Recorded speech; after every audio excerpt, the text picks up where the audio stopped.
Preet Anand. I am the CEO and founder of BlueLight. And raise your hands for me if you have a smartphone. Okay, we match the national average. I think you'd all agree that smartphones are incredibly powerful. They know your location, you can use them to communicate not just text, but pictures, videos, all sorts of messages, and they have so many sensors on them. They're incredibly powerful. But none of that technology is used for our personal safety. Right now, here in Oakland, if you dial 911 from a smartphone, you will not be routed to Oakland PD, who's your closest help. You'll get routed to California Highway Patrol. This is so bad that actually on Mayor Libby Schaaf's website, she tells you all to pre-program in the 10-digit direct line for Oakland Emergency into your phone. The number, in case you want to know, is 510-777-3211.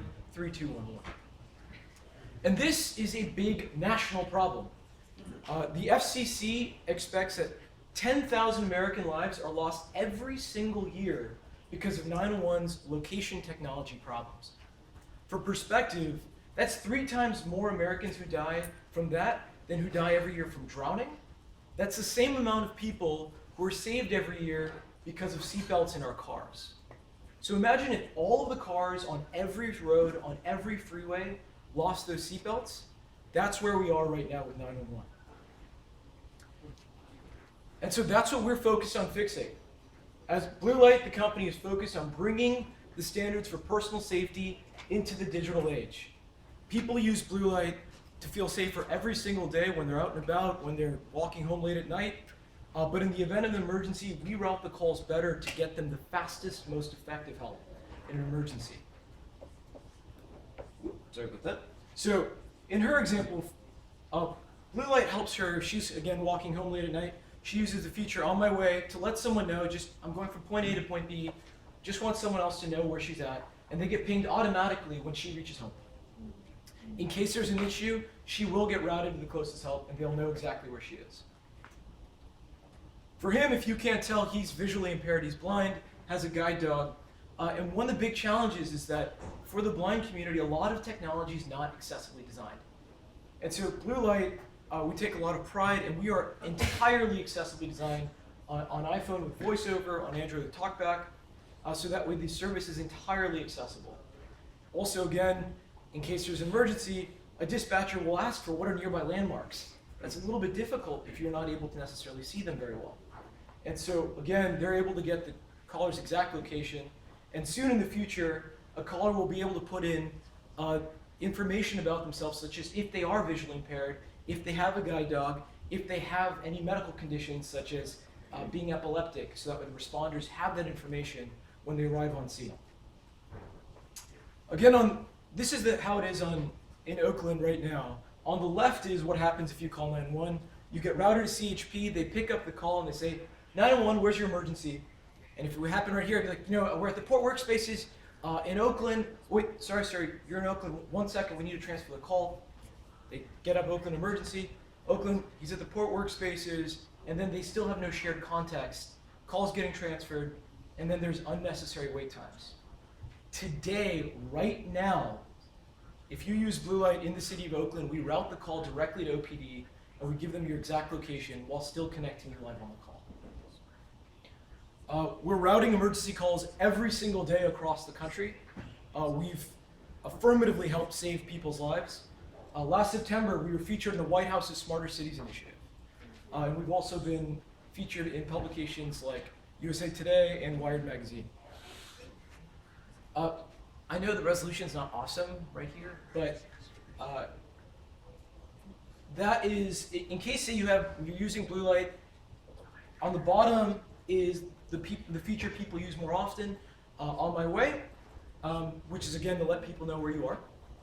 But then at the top, if you do need help, you press that, and then it brings up the screen so that way right away you're calling either for emergency services or just alerting your emergency contacts, depending on the nature of the issue. And what that allows is for you to get the best help where you are and mitigate false alarms. And we can also do the same thing if you don't have the app open, right from your lock screen, just pull down and activate it. BlueLight is available right now in both the Apple App Store and Google Play. Search BlueLight, one word, space safety, and we could really use help with awareness and partnerships. This is a free service that really everyone should have. It's a no-brainer. So we'd love your help on partnerships and getting the word out. Thank you. Great, thank you for joining us.